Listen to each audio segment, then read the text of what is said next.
I will say this is because of his mind, but I also see a lot of flaws in there too, technically. So I know he's a tough challenger. He's been around the sport for a very long time, analyzing fights and seeing fights like that. It makes you a smarter, gives you a good MMA IQ. But I just think he's going up against a dude that's just hungrier, stronger, that's in his prime, and I'm just on a rampage, man. It's like when I first started wrestling, because I wasn't doing as great in the beginning into the international stage, but once I got my feet wet, man, I shocked the world. And it's no difference with wrestling and mixed martial arts. And Henry, obviously, you're not the matchmaker. You're going to be the guy that's signed to fight whoever they put in front of you. And I know your focus is 100% on Dominick Cruz, but I know before this you were going to fight Jose Aldo. What do you say to the guys like Peter Yan and Aljamain Sterling and Corey Sandhagen who all want a chance of your title, but there's not a direct line to you right now. If you get through Dominick, you might fight Aldo next. TJ Dillashaw comes back early next year. Like, what do you say to the other contenders in the division? I'm going to tell them to wait for their king. Wait for the king and tell him to bend the knee. Aljamain Sterling got knocked out by the guy that I knocked out. Wait in line. And then Peter Yan, he needs to learn better English. He absolutely sucks. And you can't beat a 41-year-old and expect to get a title shot. That's just ridiculous. I'd rather fight somebody that hasn't fought in 4 years, like as in Dominick, than to choose those two. And a couple questions for Dominick. Obviously, Dominick, you've already achieved so much in your career, doing the things you've done and proving people wrong again and again, coming back off injuries and doing the amazing things. But where does this fight rank in terms of your legacy, considering what you've had to go through to get back here and knowing what Henry represents as obviously two-division champion, Olympic gold medalist, all these things he's achieved? Where does this fight rank for you in your career? Well, I mean, it ranks up there as another history-making fight for me, but I really look at this a lot different than belts and all the things that we have. It's more about how you can make a difference in these times when you have a platform. So I look at this as a time where I can make a huge difference. Like, what's the value of champions belts or Olympic gold medals when there's 33 million Americans that just filed for unemployment benefits? They can't see their families since mid-March. 2,417 Americans died in the United States. There's no vaccine for COVID-19 coming, probably no end in sight. So I've been in the question of what's the value of belts or even Olympic gold medals unless we can use it to make a difference in the lives and the service of humanity, essentially, really. The leader that made a difference for me in this way is Muhammad Ali. He was willing to give up the belt, possibly go to prison for 5 years to stand for what he saw as world peace. That put me in the question of what's my purpose in all of my accomplishments here?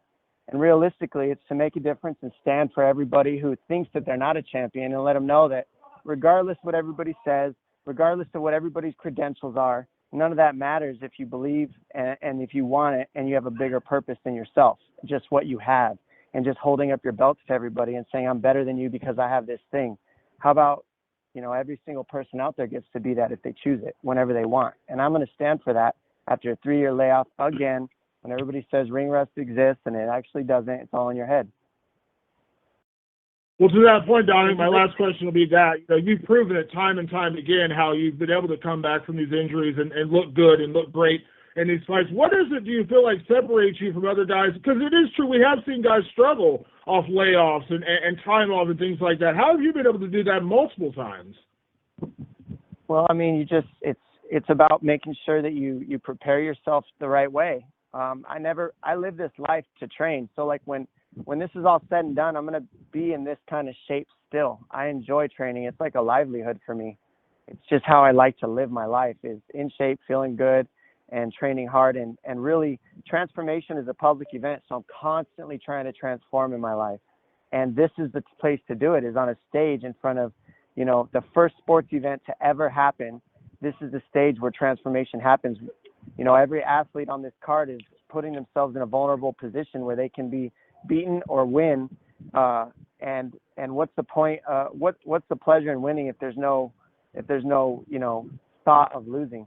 So all this comes together to create, a lot of fire, and I'm excited for it. Awesome. Thanks, guys. Well, you better sign for unemployment checks. I'm taking your ass out. Yeah, cool story, Henry. Dominique.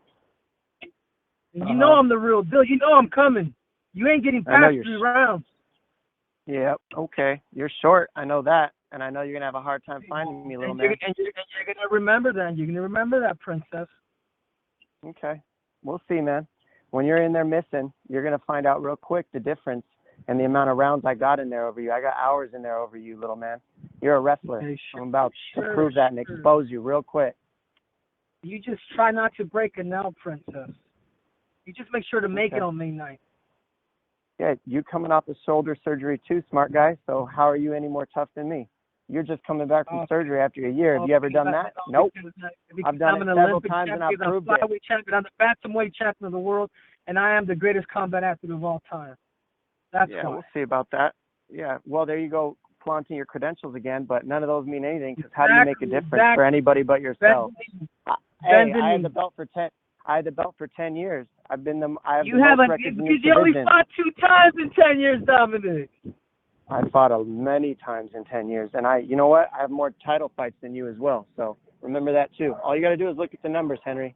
You're catching up still, bro. Well, you could win 3 more title fights and still be catching up to me. Well, you prove it to me, Princess, on May 9th, because on May 9th, like I said before, I'm serving GOAT. I don't have anything to prove. I'm just going to beat it out of you. You're going to embarrass yourself trying to fight me. I hope so, Princess. That's what you said last time against Cody. Yeah, Cody's not you, is he? I have no power in the past. I have power right here, right now. I'm another animal on top of that, Dominic. I'm a whole nother beast. You know what happened with you? What happened with you and Benavidez? What happened with you, Demetrius Johnson? You lost to both of them. I haven't lost to either of them. That was 4 years ago. That was 4 years ago, Dominic. You lost. That was 4 years ago. It was 3 years ago I lost. So there you go. Here you go. If you want to talk about past, there you go for you. I got some proof in why I'm going to smash you. What? I came back and I beat one of the greatest of all time in Demetrius. And I'm about to come back and smash just a little turd who thinks he's better than he is. You're a 25er, and I'm going to prove it. You can try, princess. You can try. Try not to break it now, Dominic. We've heard that already. You keep saying the same thing, nerd. Exactly, because you're brittle and you break everything. Did you just come off of the surgery? Does that make you brittle? You're an idiot. Listen to yourself. I'm strong. I'm cockstrong. Lauren, we can move on to the next question. Our next question comes from Kevin. I love you, Dominic. Hey, guys. Thank you for that. Tough act to follow. My question would be for Dominic. The first thing, Dominic, obviously the Dillashaw fight was a huge win for you in your career, and I know it was an emotional victory. If you were to win this title on Saturday night, do you think it would surpass it, given that you've gone through this a second time? Would it surpass the significance of your win over TJ? I think the win over TJ will be more because TJ Dillashaw is a true bantamweight, and Henry's still a 25er. So realistically, this isn't going to be as tough as a fight as TJ. I know that. The physical accomplishment of getting your body back and doing everything that you've done, having had to do it a second or a third time, will that add to it at all? Though, even if you don't respect Henry the same way you respected TJ, the fact that you're getting your body back to, that kind of level, will that have any added significance? Well, I never said I didn't respect Henry. I said that it was going to be not as tough as a fight as it was against a true bantamweight in TJ Dillashaw. So don't twist my words, please. I do respect what Henry's done as a yeah, you did. I do respect what Henry's done as a martial artist. You can't take that away. But I do believe that TJ is a true 135er and that Henry is a true 125er, and he'll go back down to his division after I beat him. After you had your fight with Cody, you gave one of the most amazing speeches I thought that I've ever heard an athlete give in the UFC, especially after a defeat. And I wonder, was that when you look back on it, is that kind of the emotions you're feeling right now as you talked about, giving back, and you talked about how many people have lost their jobs? Is that sort of the same emotion that you're feeling as you felt then after that Cody fight, in terms of the way you approached that speech and the way you try to approach this fight? Yeah, 100%. In that time, you know, everybody in their life has lost something. And I think that was, you know, as a fighter, as a champion who hadn't lost in so long, to be in that vulnerable position and to be able to, you know, just take full responsibility. I think it's bigger than me just making a bunch of excuses. It's about how can you, you know, come up with something to give to the world with the platform that we have, to actually say something that matters rather than just basically vomiting on the mic. I mean, this is a platform we have. A lot of people listen to us. A lot of people like to hear what we have to say. And I think it's important that we use the platform for a bigger purpose. And that's what this is going to create. Dominick, you should try out for Miss Universe. You sound like Miss Universe. That's what this fight represents. It represents something bigger than just me. All across the world, princess.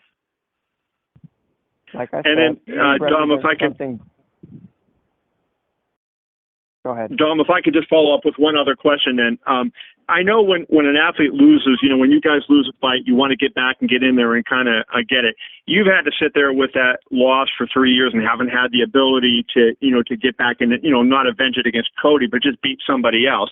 Has that gnawed you? Has that been difficult to deal with? That, you know, the last time you were coming back, you were coming off victories. This time you have that, you know, that red L sitting on your record for 3 years. Is that tough to deal with mentally? No, I don't. I mean, I don't really look at it that way. I look at it as the past. Like, how many times have you made a bad article that you weren't happy with? I'm sure many, and it wasn't perfect. But do you sit and look at that bad article every day when you try to do this interview with me, or do you move on into the present moment and try to ask the best questions you can now? That's what I'm doing. I'm focused on the now, where my power is at, and I'm in very good shape. I feel like money right now. I'm heavy. I'm strong. I'm fast, and I'm lean, and I'm ready to go. So that's what I'm focused on. You don't focus on past stuff. There's no control there. What's the point of that? Cool, thank you. And then I have one question for Triple C, please. Henry, you know, obviously Dominick was, you know, set the standard by which this division is judged by his wins over Demetrius and so many other fighters, you know, Uriah Faber and whatnot over the year. What do you think you have to do to, you know, for yourself to surpass him when people look back and they want to talk about you in this division like that? Do you feel it's a number of wins, or do you feel it's just particular names, you know, beating the Aldos and those kind of people? Is that what it will take? Yeah, no. First of all, I know I'm going to beat Dominick. I truly, sincerely believe that and know that. My plan is not to beat him. My plan is to stop this dude. It's to stop everybody that's in front of me. Like, I'm not out there no more to just win by decision. I'm out there to put people. I'm out there to put people out. So the more I continue to keep doing that, you know, the more people understand that, hey man, this dude there's just no denying. You know, so in the past, you went to win by decision. They don't have. You wanted to win by. They don't have. You wanted to win by decision. MMA, in they the don't past? have a Michael Jordan. That's what you sound like. They don't have a Michael Jordan of MMA. And I'm looking to do that. I'm the Michael Jordan of 135. I'm knocking people out, and that's it. And Dominick happens to be in my way, and I'm getting ready to execute him. Thank you. Our next question comes from Bryce Miller with the San Diego Tribune. Hi, Dominick. More curious what what are your important roots and connections with San Diego, and why that place has become important to you, and then I'll have a quick follow-up. Well, I was born in San Diego, but I was raised in Tucson, Arizona. So I was like from 2 years old until I was 21, I was raised in Tucson in that school system and in that lifestyle. But I've been here ever since I was 21 to start my professional mixed martial arts career. So it's a mixture. I've become a true professional here in mixed martial arts, but in Tucson is where I figured out who I was, you know, growing up. This is where I found my roots, my toughness, my grit, my tenacity. It comes from Tucson. And so putting the two together has just made me, I feel complete as a man. What, just more in general, as the world watches sporting events that are being canceled or postponed, it's so rare to have something that's live. You guys are kind of at the front end of that, trendsetters, or at least checking that terrain out first. Do you have any health concerns related to the virus being a contact sport at this point?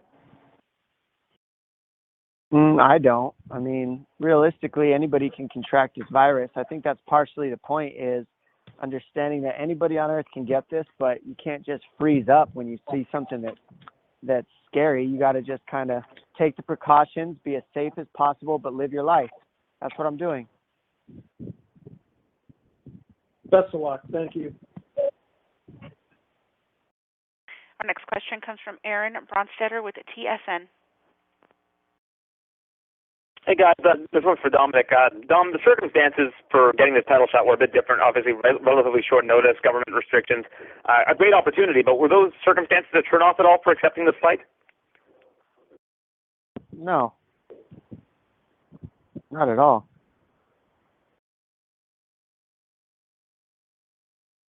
How were you able to train adequately for it under these circumstances? I don't know if you're a year-round, ready to go type guy, or if there were anything you had to do to ramp it up a little bit in the previous weeks. Yeah, I had to ramp it up, definitely. You go from not fighting to fighting a title fight, so yeah, you got to ramp it up.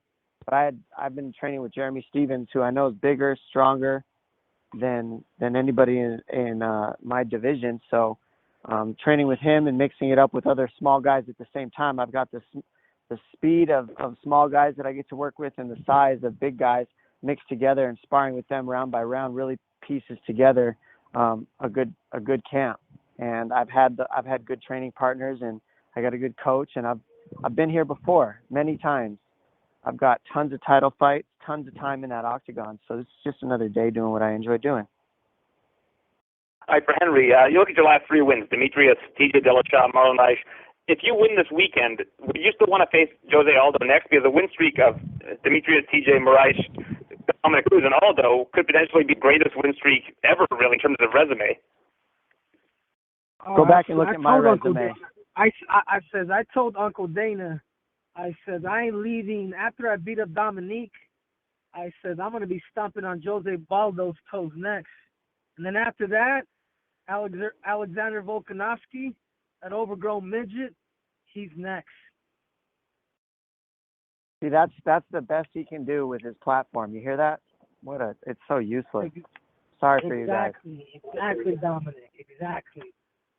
Come on, man. You'll be part of that. Better, bro. You're better than the Stop work. Trying to be Miss Universe, princess. I'm being here for purpose. I'm here. You better sign up for unemployment. Why are you here? Why are you doing this? Why am I here? Belt? Because I am here. Because What's your I am purpose here in to this? be the greatest of all time. That's why, Dominic. And then what? To knock your ass out. That's why. And then to what? knock you out. And then what? Then when it's all over and you're retired. Then when you're all retired, you're just gonna have your belt. And then just to keep knocking everybody out. That's it. That's it, Dominic. Dude, you're like I swear to you, man. You're like dude. You should try out for a pageant. I swear to you. Because your actions prove nothing.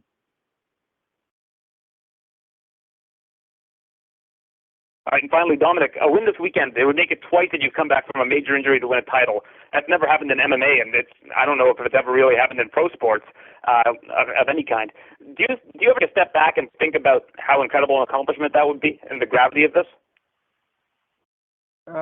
Yeah, I mean, that's the point. It's like, anybody who thinks that stuff's that difficult, it equals up to anything that's ever been done, period, in sports.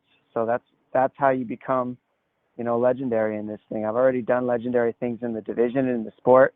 I got more than half my fights are title fights alone. And so just with, the murderer's row that I faced, Benavidez, Uriah Faber, TJ Dillashaw, Demetrius Johnson. I mean, the list goes on. With all these people that I've beaten, I cleaned out the division. I was ranked number 2 behind only the number 1 pound-for-pound man for a year, Demetrius Johnson, and I had beaten him.